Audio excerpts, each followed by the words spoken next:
सद्बुद्धि, सन्मार्ग और कार्य का संकल्प देना, अडिग रहे विश्वास तुम पर, ऐसा अंतः कर देना, मेरे हृदय में आने में तुम्हें कोई संकोच न हो। हे गुरुदेव, मुझे नज़रों से दूर कभी न होने देना। हे गुरुदेव, मुझे नज़रों से दूर कभी न होने देना। नमस्कार, गायत्री चिंतन धारा के इस सतत प्रवाह में आप सभी का स्वागत है। मित्रों, सभी लोग चिंता मुक्त होकर अपना जीवन जीना चाहते हैं। अब वो प्रयास भी करते हैं, अपने तौर पर करते ही होंगे, पर यदि पर्याप्त प्रयास नहीं हो रहे हैं, ऐसा लगता है, परेशानियां ख़त्म नहीं हो रही हैं, तो फिर इन्हें छोड़ कर के और उस तरह के प्रयास करने होंगे जो हमको चिंता मुक्त कर सकें, है ना? क्योंकि अल्टीमेटली हमको चिंता मुक्त होना है तो प्रयास तो हमको ही करना पड़ेगा। गुरुदेव और माता जी भी सारे विश्व के लिए यही चिंता करते हैं, विश्व के बारे में यही चाहते हैं कि सब सुखी हों, सबका भला हो। और इसीलिए गुरुदेव अपने जीवन में नित्य प्रति सबसे पहले जो प्रार्थना करते थे, गुरुदेव अपने जीवन में नित्य प्रति सबके लिए जो सबसे पहले प्रार्थना करते थे, वो प्रार्थना क्या थी? उस प्रार्थना को हमको भी याद रखना पड़ेगा। वो हमारे लिए भी कल्याणकारी है और वो गुरुदेव की सीख है, और उसको हम कैसे छोड़ सकते हैं, है ना? तो गुरुदेव की सबसे पहली प्रार्थना क्या थी? असतो मा सद्गमय तमसो मा ज्योतिर्गमय मृत्योर्मा मृतंगमय। दिन की ये पहली प्रार्थना है ना? तो माता जी भी ऐसे ही प्रार्थना करती थी।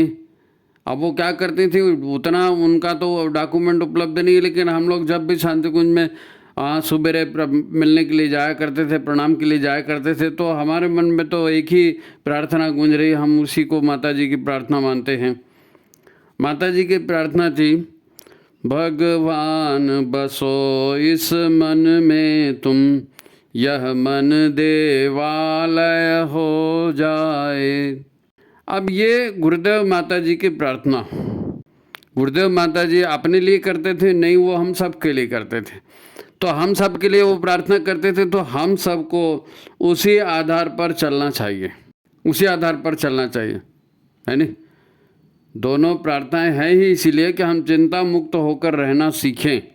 तो इन प्रार्थनाओं के आधार पर हम कैसे अधिकतम चल सकते हैं, चिंता मुक्त हो सकते हैं, ये प्रयास चिंता मुक्त होने का उचित ढंग से कैसे किया जाए, यह हम आगे देखते हैं। बस एक बात याद रखनी चाहिए, सबको एक बात याद रखनी होगी कि जो काम एकदम ब्रह्म सत्य है, उसको ठीक से करेंगे तभी ठीक होगा, उसको ठीक से करेंगे तभी ठीक होगा। अभी चिंताएं हमारा पीछा नहीं छोड़ रही हैं, तो ये तय मानो कि प्रयासों में ही कहीं ना कहीं कमी है ना? प्रयास आधे अधूरे मन से हो रहा है या बिना जानकारी के हो रहा है, तो प्रयासों में कोई कमी है। तो ऐसे कौन से प्रयास हैं जो हमको करने चाहिए, जिसके आधार पर हम चिंता मुक्त सुखी जीवन जी सकते हैं? आज अपन ये जानने का प्रयास करेंगे, क्योंकि आप लोगों के जो पत्र आते हैं वो तरह तरह के परेशानियां उसमें होती हैं, और कुछ ऐसी परेशानियां होती हैं जो आपने बहुत प्रयास किया और टाले नहीं टल रही हैं।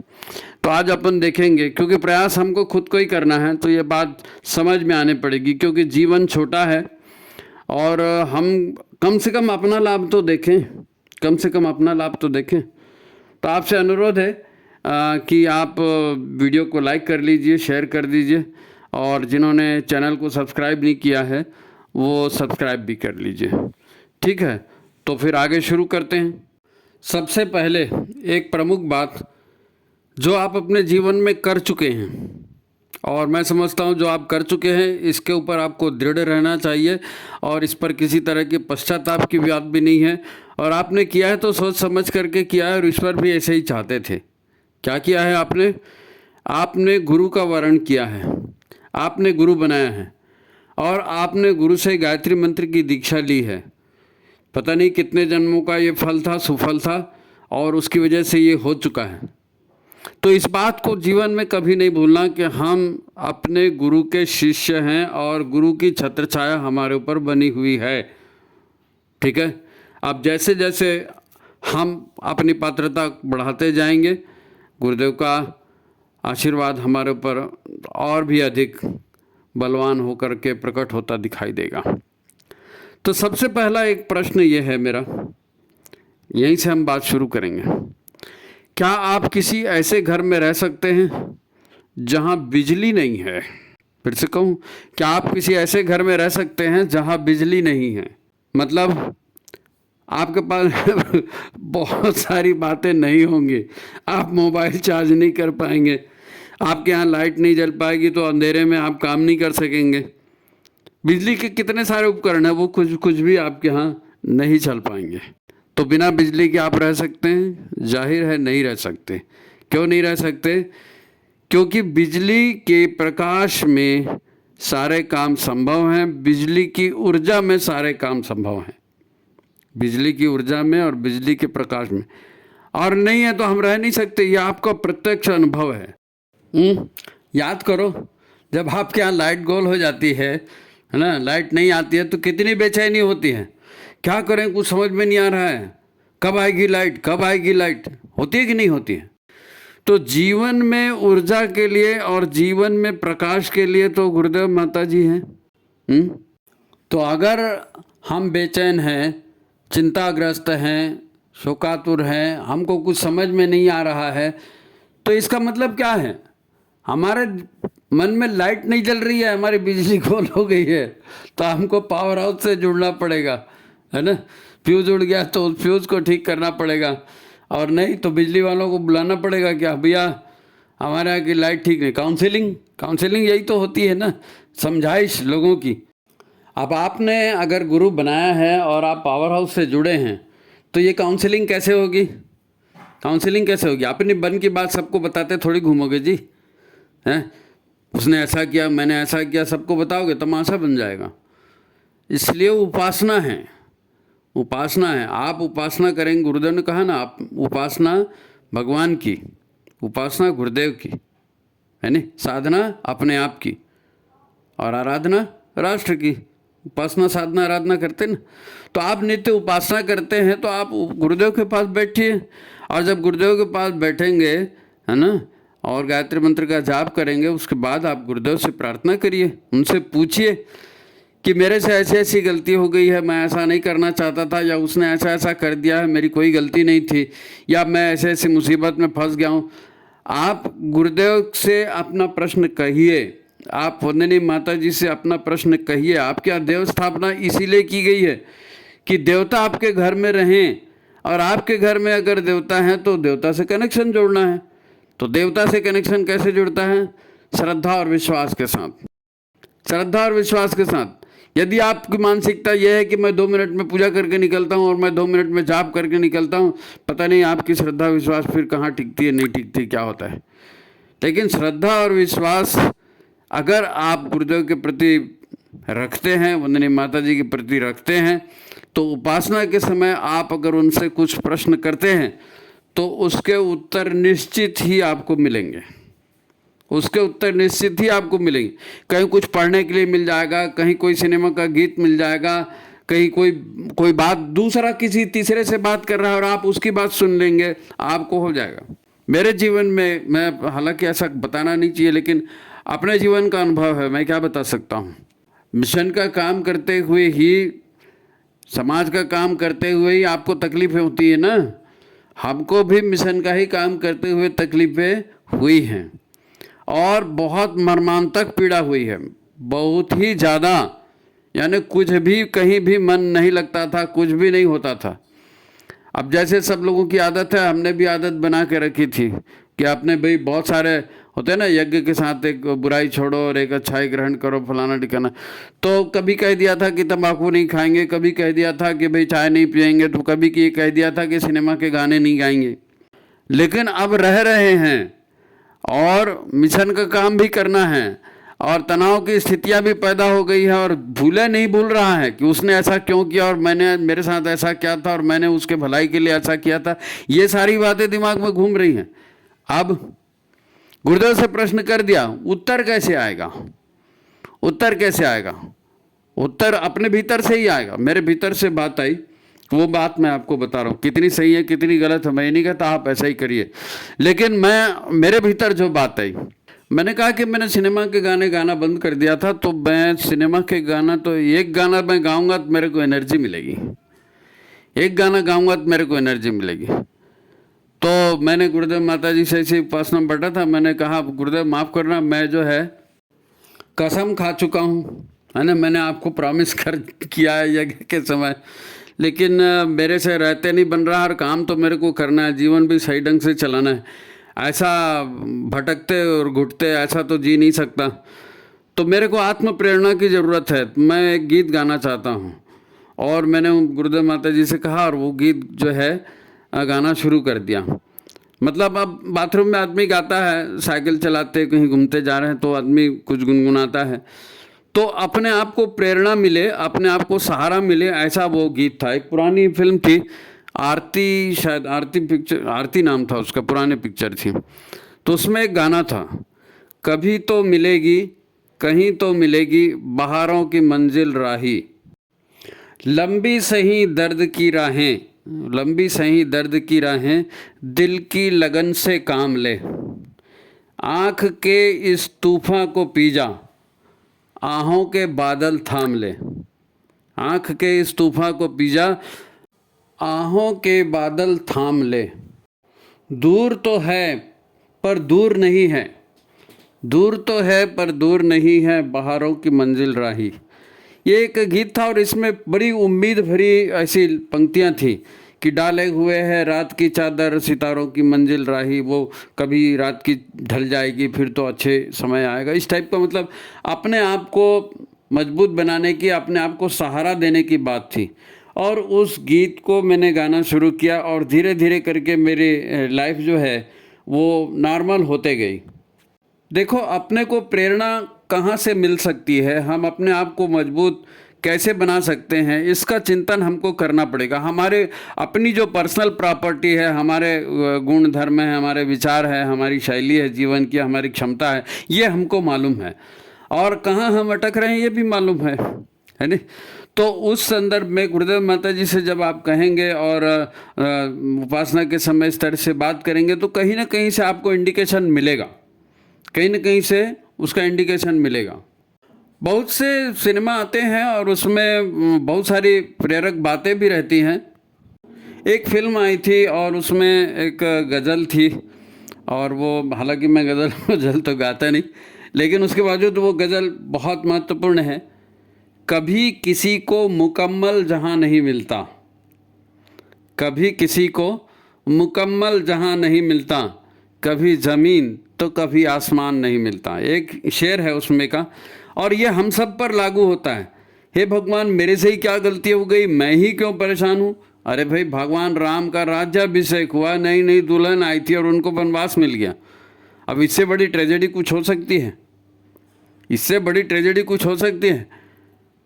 ऐसा आप भगवान कृष्ण को ले लो, किसी को भी ले लो, किसी को भी ले लो, सबके जीवन में दुख आते ही हैं और उसका निदान करने के लिए ही तो गुरु हैं, उसका निदान करने के लिए ही गुरु हैं। किसी को मुकम्मल जहाँ नहीं मिलता, आज तक किसी भगवान को नहीं मिला, किसी को भी ले लो आप, रामकृष्ण परमहंस को ले लो, विवेकानंद को ले लो, किसी को भी ले लो आप, जब उनको गुरु का मार्गदर्शन मिला है तभी उनका जीवन सफल हुआ है। जब वो अपने कष्टों को भूल करके सेवा कार्य में आगे बढ़े हैं, कर्तव्य पालन में आगे बढ़े हैं, तब उनको सुख शांति मिली है। ऐसा नहीं होता अपने आप नहीं कोई भगवान आ जाएगा और आपके रास्ते में झाड़ू लगा के चले जाएगा, ऐसा थोड़ी होता है। एक और फिल्म आई थी, मैं आज फिल्मों के उदाहरण आपको दे रहा हूँ, है ना। एक फिल्म और आई थी सरस्वती चंद्र, उसमें भी एक बहुत अच्छा गीत था, छोड़ दे सारी दुनिया किसी के लिए, छोड़ दे सारी दुनिया किसी के लिए, ये मुनासिब नहीं आदमी के लिए, प्यार से भी ज़रूरी कई काम है, प्यार सब कुछ नहीं जिंदगी के लिए, है ना। तो ऐसे बहुत से गीत हैं। मेरा कहने का मतलब मैं ये नहीं कहता कि आप ये गीत गाते रहो, लेकिन हमको सहारा कहाँ से मिल सकता है? भाई लोग शराब में सहारा ढूंढते हैं, चाय में सहारा ढूंढते हैं, नशे में सहारा ढूंढते हैं, उससे तो अच्छा है, उससे तो अच्छा है। भाई ठीक है, आप गुरुदेव का साहित्य पढ़िए और गुरुदेव के आधार पर चलिए, हम तो वही चाहते हैं, लेकिन अपने आप को प्रेरणा देना है, अपने आप को बूस्टअप करना है, अपने मॉरल को बढ़ाना है, तो आप इस तरह की कुछ बातें कर सकते हैं। आप पेंटिंग कर सकते हैं, भगवान का चित्र बना सकते हैं, गुरुदेव का चित्र बना सकते हैं, गोदनी माता जी का चित्र बना सकते हैं, है ना। कुछ कहानियाँ लिख सकते हैं, कुछ कविताएं लिख सकते हैं। ये सारी चीज़ें हैं, इनसे आपका पतन नहीं होने वाला है, इनसे आपको राहत मिलेगी। वो कला, वो गीत, वो संगीत, वो आपके जीवन में कुछ राहत लेकर के आएगा। और आप गुरुदेव का साहित्य तो पढ़ ही रहे हैं, उपासना कर ही रहे हैं, तो कोई भी समय हो एक जैसा टिकता तो है नहीं, परिस्थितियाँ बदलेंगी। क्या है, हम सब लोग जो है ना भावनाशील लोग हैं, और कभी कभी भावुकता भी हमारे बीच में आ जाती है, तो थोड़ा सा किसे बोलें क्या बोलें, हर चीज़ किसी को बोलते भी नहीं बनता। तो अपने अपने भीतर अच्छाई के लिए रास्ता अपने को खुद ढूंढना पड़ेगा, है ना। गुरुदेव का साहित्य अध्ययन कीजिए, समाज को अध्ययन कीजिए, समाज में क्या चल रहा है, उसमें से क्या अच्छा है उसको भी आप ग्रहण कर सकते हैं, है ना। अच्छा वो होता है जो आपको भी प्लेजर करे और लोगों को भी प्लेजर, है ना। आपको भी सुख शांति मिले, लोगों को भी सुख शांति मिले, है नहीं, वही तो अच्छा है। लेकिन करना तो पड़ेगा, करना पड़ेगा, और अपने मार्ग से विचलित होने की कोई बात नहीं है। सबके जीवन में दुख तकलीफ आती है, सबको अपना दर्द बड़ा ही लगता है। जितने भी बड़े लोग हुए हैं, जितने भी, चाहे गुरुदेव माता जी हों चाहे और कोई भी हों, सब ने अपने जीवन में कष्ट उठाए हैं। अब अपना दर्द सबको ज़्यादा लगता है, ऐसा लगता है कि हे भगवान मैं मर गया, ऐसा कोई मरता वरता है नहीं, है ना। अच्छे बुरे दिन सभी को काटने होते हैं। अब अपने यहाँ के प्रज्ञा गीत को ही ले लो, है ना। औरों के हित जो जीता है, औरों के हित जो मरता है, आपने सुना होगा, औरों के हित जो जीता है, औरों के हित जो मरता है, उसका हर आंसू रामायण, प्रत्येक कर्म ही गीता है। उसका हर आंसू रामायण, प्रत्येक कर्म ही गीता है। तो ये जीवन में महानता के लक्षण हैं। ये अगर दुख तकलीफ आपको मिल रही है, और मैं मेरा छोड़ करके, भाई तकलीफ किसको होती है? शरीर को होती है। तकलीफ किसको होती है? मन को होती है। जब आदमी उसके दार्शनिक पक्ष में भी जाता है ना, मैं शरीर नहीं हूँ, मैं मन भी नहीं हूँ, मैं तो सच्चिदानंद स्वरूप हूँ, ये गुरुदेव ने तो यही सिखाया ना हमको। तो जो गुरुदेव ने सिखाया उस रास्ते पर जाना पड़ेगा। अब जाएंगे कैसे? सवाल यह है कि जाएंगे कैसे, है ना। मैं एक छोटी सी कहानी आपको बताना। मैं मतलब कॉलेज में गया था नया नया, और उस समय हमारे यहाँ वो एक मीना बाज़ार करके लगता था, मेला आता था, है ना, जैसे आजकल वो डिज्नीलैंड वगैरह आता है उस टाइप का। तो मैं कॉलेज में तो पहुंच गया था, लेकिन मैं कभी वो हवाई झूले में नहीं बैठा था। हवाई झूला होता है ना, खूब ऊंचा जाता है फिर नीचे जाता है। तो मैं अकेला ही चला गया और मैंने कहा झूले में बैठना है। अब वो टिकट के लाइन में लगा, और जहाँ टिकट कटता था वहीं से वो झूले में। तो एक माता पिता आए थे और उनके साथ एक बच्ची थी, 3-3.5 साल की या 4 साल की समझ जाओ होगी। तो वो बच्ची को झूला झूलाना चाहते हैं। बच्ची ने जिद करी थी मेरे को झूला झूलना है, अब माँ बाप को नहीं झूलना था। अब मैं जहाँ लाइन में लगा था वहीं वो मेरे आगे वो बच्ची लगी थी। अब वो झूले वाले बैठाने की पारी आई, तो वो माँ बाप ने मुझसे कहा कि भाई साहब ये हमारी बच्ची है, इसको झूलना है, और ये अकेले में, इसको डर तो नहीं लग रहा लेकिन डर हमको लग रहा है, आप ज़रा इसको संभाल लेंगे। तो मैंने कहा ठीक है, कोई दिक्कत नहीं है, भाई लोगों का काम है, करना चाहिए क्या। अब वो जब झूला चालू हुआ और झूला ऊपर गया तो कुछ नहीं था, बच्चे को भी कुछ नहीं लगा, लेकिन जब झूला नीचे आया तो थोड़ा डर लगा होगा। तो बच्ची मेरे तरफ देखने लगी और उसने मेरे को पकड़ा। तो डर तो मेरे को भी लग रहा था, क्योंकि ऊपर का, इतना ऊपर का झूला जब नीचे आता है तो आपको अंदाज होगा कैसा लगता है, पूरा ब्लड ऊपर चला गया ऐसा लगता है। तो कहने का मतलब ये है कि वो झूला जैसे जैसे चलते रहा, और ऊपर से जब ऊपर से नीचे आने की पारी आती थी तो मेरे को भी डर लग रहा था। तो मैंने उस बच्ची को पकड़ लिया और मैं उसको बोलता था बेटा डरना नहीं है, और डर मैं खुद रहा था। अब मैं उसको कह रहा हूँ डरना नहीं। हाँ नहीं अंकल नहीं डरूंगी, बोले। मैं डर रहा था खुद। तो क्या होता है, जब हम दूसरे का डर दूर करने जाते हैं, दूसरे का दुख दूर करने जाते हैं, तो ईश्वर हमको ऐसी ताकत देता है कि हमारा दुख ऑटोमेटिक कम होने लगता है। माता पिता हैं, इतनी तकलीफ करते हैं, इतने कष्ट उठाते हैं, कैसे कैसे पैसे इकट्ठे करते हैं, मकान बनाते हैं बच्चों के लिए, क्या नहीं करते हैं, है ना। तो बच्चों के लिए कष्ट करते समय उनको कष्ट महसूस होता है क्या? नहीं होता है, उनको कष्ट महसूस नहीं होता है। वो अपना कर्तव्य मान करके चलो हमने बच्चे के लिए किया। भाई गुरुदेव माता जी हमको अपना बच्चा मानते हैं ना, और हाँ, वो अपने बच्चों को सही रखने के लिए कितने कष्ट किए उन्होंने अपने जीवन में। गुरुदेव माता जी ने कम कष्ट किए, काहे के लिए किए? उनको अपने बच्चों को ठीक रख करके पूरे समाज को, पूरे विश्व को ठीक करने के लिए वो कष्ट सब उनको छोटे लगे कि मेरे कष्ट कुछ नहीं है, मैं इनके कष्टों को दूर करूँगा। तो ये बात होती है। अपना कष्ट जो है वो बचना है, आपने जीवन को बेहतर बनाना है। कैसे बनाओगे आप? कहीं ना कहीं से खुशियाँ तो आनी चाहिए ना। तो दूसरा खुश हो रहा है उसमें खुशी लो आप, दूसरा खुश हो रहा है उसमें खुशी लो। दूसरे की सेवा सहायता करके, जिस भी ढंग से हो, दूसरे की सेवा सहायता करके आपको खुशी मिलेगी, बराबर मिलती है। देखो बात को समझो, बात को समझो। होता क्या है, एक बार किसी ने हमको मानसिक चोट पहुंचाई, एक बार और किसी ने पहुंचाई, कोई आर्थिक नुकसान पहुंचाया, हमारी बेइज्जती कर दी, तो बात दिल में लग जाती है। और 2-4 बार ऐसे ही कुछ होता है तो धीरे धीरे हमारे अंतर में, यदि हम उसको भूलते नहीं हैं कि उसने मेरे साथ ऐसा कर दिया, ये अगर हम नहीं भूलते हैं, तो उसी का हम जब चिंतन करते रहते हैं ना, तो वही नकारात्मकता हमारे भीतर मल्टीप्लाई होते जाती है, बढ़ते जाती है। फिर केवल वो रमेश ने धोखा नहीं दिया, वो तो उस दिन राधे श्याम ने भी किया था, और राधे श्याम ने धोखा नहीं दिया, उस दिन वो मंजू ने भी ऐसा किया था, और वो सीता ने भी ऐसा किया था, और किसी न किसी का बोल के फिर आदमी ये सोचने लगता है कि मेरी तो तकदीर ही खराब है। तो जब आदमी यही सोच लेता है कि मेरी तकदीर ही खराब है, तो फिर वो तकदीर खराब होना शुरू हो जाती है, होना शुरू हो जाती है तकदीर खराब। क्योंकि ये ऑटो सजेशन है ना, हम अपने आप को जैसा बोलते जाएंगे, हम ये सोचेंगे मैं सफल हो रहा हूँ तो आप सफल होगे, मैं सोचेंगे मैं निराश हो रहा हूँ, मैं बीमार हो रहा हूँ, तो आप निराश और बीमार ही रहेंगे। और जब आप उन नकारात्मकताओं को बार बार सोचते जाएंगे, तो फिर भगवान भी आएगा तो आपको उस निराशा से बाहर नहीं निकाल सकता। वो निराशा आपको स्वयं ही दूर करनी पड़ेगी, वो निगेटिविटी आपको स्वयं ही दूर करनी पड़ेगी। उसका एक फार्मूला है। देखो मैं आपको एक बात बताता हूँ,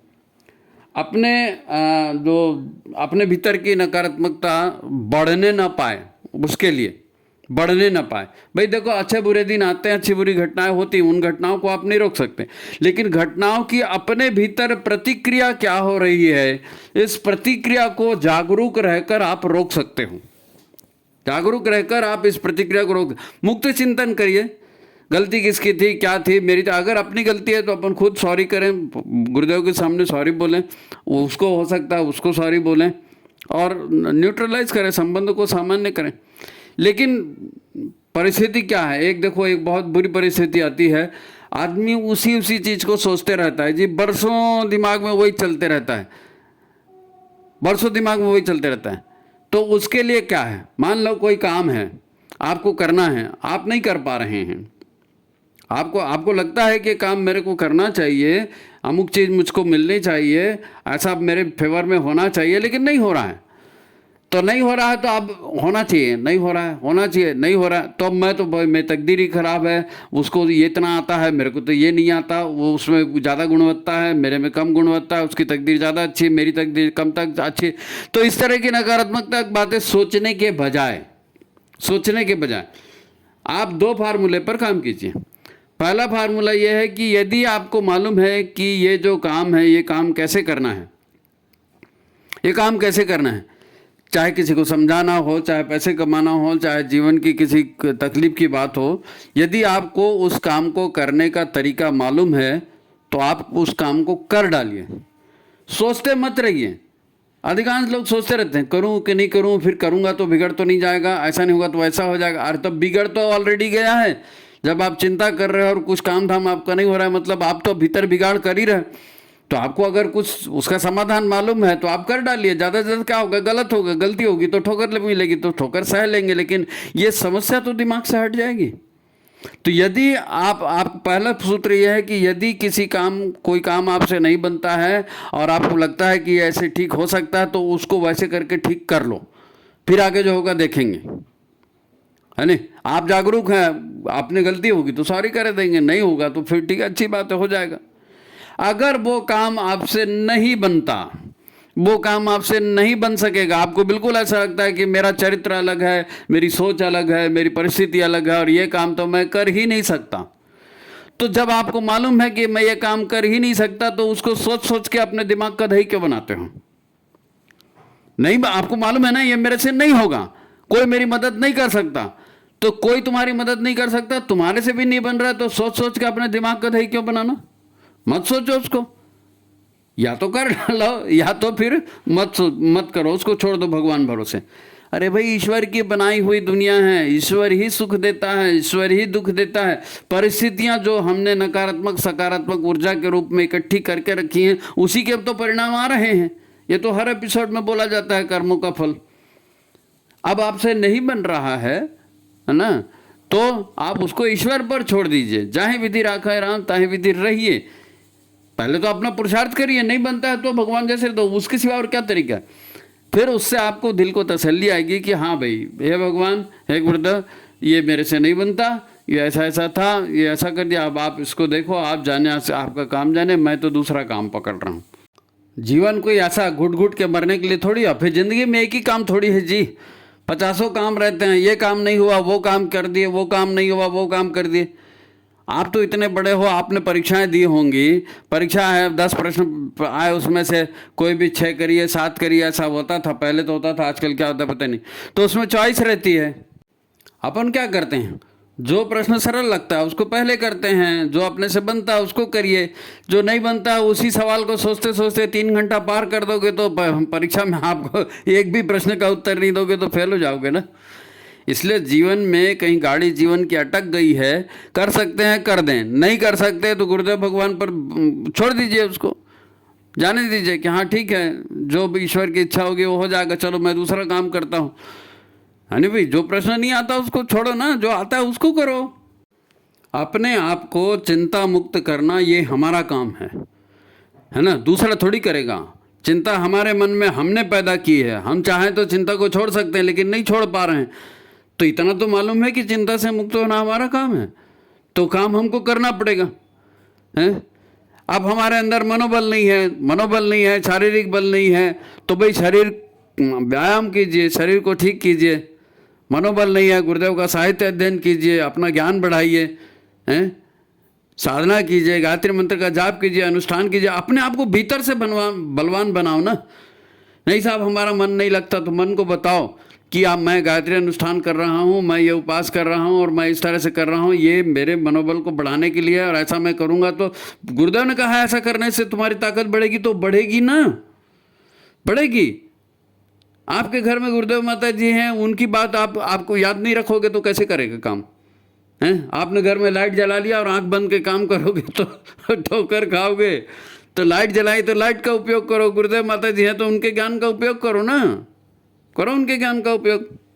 अज्ञान तिमिरांधस्य ज्ञानांजन शलाकया, जब कुछ समझ में नहीं आता, अज्ञान का तिमिर अंधकार है, क्या करे समझ में नहीं आता, तो गुरु के साथ गीत तो गा रहे हो ना, तुम्हें माता च पिता तुम्हें बंधु से सखा तुम्हें, तो अपने सखा को, माता को, पिता को बोलिए और उन्होंने जैसे कहा है वैसे करिए। उसमें गड़बड़ बात क्या है? नहीं, मेरा ईगो आ जाता है कि मैं ही मुसीबत, मैं ही परेशान, उसकी वजह से, मेरी वजह से, इसी चिंता में सब मर रहे हैं, इसी चिंता में सब मर रहे हैं। और इसका बिल्कुल ये एक किसी हालत में इससे समाधान नहीं निकलेगा। समाधान वो है जो अपने को खुद को निकालना है। अभी आपको पॉइंट बताएं। अब इस बार गुरुदेव का सूत्र, भाई गुरुदेव ने जब भटका हुआ देवता का वहाँ डाला है ना शांति कुंज में मंदिर, तो आप उसको कभी जिंदगी में मत भूलना। वहाँ बहुत बड़ा लाइट हाउस है भटका हुआ देवता। आप भटकन को दूर वहीं से करेंगे। गुरुदेव ने कहा है मनुष्य अकेला पैदा होता है, अकेला मरता है और अकेला ही अपने कर्मों का फल भोगता है। तो भोग रहे हो, आप भी भोग रहे हो अकेला, और हर कोई अकेला कर्मों का फल भोग रहा है। कोई बताता है ठीक है, कोई नहीं बताता है, कोई रोता है, कोई नहीं रोता है। आपको दुनिया में अलग से पैदा किया है, आप ही एक बद तकदीर वाले हो, बाकी सब तकदीर वाले हैं, ऐसा नहीं है। दुनिया में सब लोग सीखने के लिए आए हैं, दुनिया में सब लोग साधना करने के लिए आए हैं, दुनिया में सब लोग आत्म परिष्कार के लिए आए हैं, और बिना गुरु के आप आत्म परिष्कार नहीं कर पाएंगे। इसलिए जिसका गुरु नहीं होता उसको निगुरा कहते हैं। निगुरा कहते हैं, निगुरा एक गाली है, ये बिना गुरु का है, क्योंकि बिना गुरु वाले को मार्गदर्शन नहीं मिलेगा तो कैसा आगे बढ़ेगा, तो जिंदगी भर दयनीय ही रहोगे। आजकल क्या होता है, आजकल को भूल जाइए। ये आजकल किसी वैज्ञानिक ने थोड़ी संसार बनाया है, संसार भगवान ने बनाया है और भगवान के हिसाब से चलेगा। आध्यात्म अपनी आत्मा का ज्ञान है, आप उसको गुरुदेव बता रहे हैं, आपको उसको समझना चाहिए। बिना गुरु के तो आप तरक्की कर ही नहीं सकते। सोच आपका कोई तो दुख तकलीफ दूर होगा ही नहीं। भाई प्रार्थना से बड़ी कौन सी शक्ति है? आप गुरु की प्रार्थना कीजिए ना, उपासना करना है, गुरुदेव माता जी की प्रार्थना करना है, भगवान की प्रार्थना करना है। उन्होंने ज्ञान गीता में दिया, इन्होंने ज्ञान साहित्य में दिया, आप उसको पढ़ना है। आप कुछ करोगे ही नहीं और रोते ही रहोगे तो फिर क्या है?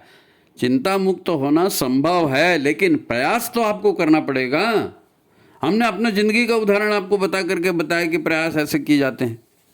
भाई अब जीवन मिला है सीखने के लिए, है नहीं, तो कर्तव्य करना पड़ेगा, सीखना पड़ेगा। कर्तव्य पालन करेंगे तो एक आनंद की स्थिति अपने आप पैदा होती है। स्वामी रामकृष्ण परमहंस इतने बड़े साधक, इतने बड़े तपस्वी, उनको कैंसर हो गया था। हम में से कितने लोग हैं, उठते बैठते नहीं बनता है, कुर्सी पर रहते हैं, चलते नहीं बनता, सीढ़ियाँ चढ़ते नहीं बनता है, शुगर हो गई, फलाना हो गया। अपनी बीमारी को रामकृष्ण परमहंस ने क्या कहा? उनको कहा भक्तों ने कि आप माँ काली आपका कहना मानती है, आप उनको बोलो, आपके कैंसर को ठीक कर देंगे। उन्होंने नहीं किया, उन्होंने ठीक नहीं किया। क्यों ठीक नहीं किया? क्योंकि उनका ये कहना था कि जो नकारात्मकता है इसको ख़त्म हो जाने दो, मैं माँ को कह दूंगा, माँ कर देगी, सब कर देगी। लेकिन नहीं, उन्होंने इस बात को नहीं कहा और कष्ट सहन किए। हम भी कष्ट सहन करके पापों को काटते हैं। हम कष्ट सहन करके कषाय कल्मषों को काटते हैं। हम जो हमने बोया है उसको काटना तो पड़ेगा ना, जो बोया है उसको काटना पड़ेगा। तो बात को समझिए। केवल मैं दुखी हूँ, मेरी स्वास्थ्य ठीक नहीं है, मेरे लोग सम्मान नहीं करते, मैं बुढ़ा हो गया हूँ, मैं बुढ़िया हो गई हूँ, मेरा पति ऐसा, मेरा बच्चा ऐसा, ये सब रोना बंद करिए, ये सब रोना बंद करिए। जब तक आपकी सांस चल रही है तब तक आपको सीखना है और अपना कर्तव्य करना है, ठीक है? इस बात को आप ध्यान से समझिए, ये समझने की चीज़ है, और समझेंगे तो सारी बात बन जाएगी। भाई खुशी है या दुख है, ये घटनाओं पर आधारित होता है। कुछ घटना होती है हम खुश होते हैं, कुछ घटना होती है हम दुख होते हैं। हर खुशी के पीछे एक कारण होता है, हर दुख के पीछे एक कारण होता है, हैं? अब प्रायः जो है हमारा मन इसको सोच सोच के वो कारण को बड़ा बना देता है नहीं? आनंद के लिए तो किसी की ज़रूरत नहीं है, आनंद भीतर से आता है, आनंद भीतर से आता है। हम आनंद स्वरूप है ना, सच्चिदानंद स्वरूप है। सुख है तो उसका भी अंत होगा, दुख है तो उसका भी अंत होगा, क्योंकि वो घटनाओं पर आधारित है। वो घटनाएं खत्म हो जाएंगी तो सुख और दुख की परिस्थितियां भी खत्म हो जाएंगी। मगर हम सच्चिदानंद स्वरूप हैं, तो हमको चित्त को सत्य बनाना है, सत्य पर आधारित करना है। सत्य के आधार पर चलने के लिए गुरु का मार्ग है नहीं?